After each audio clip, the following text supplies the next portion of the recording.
not sitting in the first sitting, the first qadda.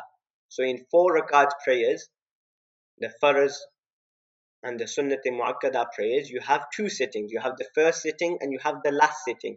So if a person doesn't sit in that first sitting, the first qadda, sajda sahw will be necessary. And the details are as follows. Number one, if a person remembered that he missed the first sitting after completing the 3rd rakat, so he got straight up directly after the 2nd rakat, he stood up straight for the 3rd rakat, he's read the 3rd rakat as well, then he remembered that he forgot the sitting. Very easy in this scenario, sajda sahw will be necessary at the end.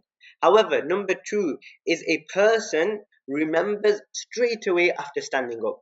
So after the 2nd rakat sajda, he was getting up for the 3rd rakat, and then he remembers straight away. As soon as he stood up, he just stood up and he remembers straight away that I've missed the qa'da, I've missed the first sitting. What is the ruling here? So the answer here is, upon remembering, the person will continue standing if he is closer to standing. So upon remembering, he will continue to stand. If he is closer to standing, he will complete the rest of the namaz as usual, and he will perform sajda sahw at the end. Now, what does it mean to be closer to standing? The answer is when the bottom half of the body is straight. So when the knees and the shins are completely straight, even if the back is slightly inclined, as the bottom half, the knees and the shins, if they are straight, then that person is assumed to be closer to standing. So if a person is closer to standing and then he remembers, so it not necessarily has to be stood up all the way. If he is closer to standing, bottom half of the body is straight, then he will continue with the namaz. He's not going to sit back down again. He's going to remain standing. He's going to complete the namaz as usual, read the 3rd rakat, 4th rakat, and sajda sahw will be necessary at the end. Now, just 1 minute if that's okay.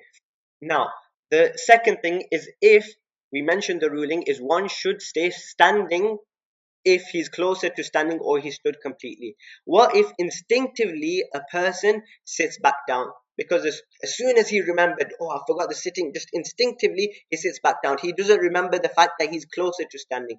In this scenario, what he should do is, when he realizes that yes, I was closer to standing, he will stand straight back up again without reading at-tahiyyat. Although he had sat back down again, but originally because he was closer to standing, he will now stand back up without reading at-tahiyyat. He will stand back up. And if he did read at-tahiyyat, although he should have stood back up, he read at-tahiyyat, he will complete his namaz as normal and he'll do sajda sahw at the end.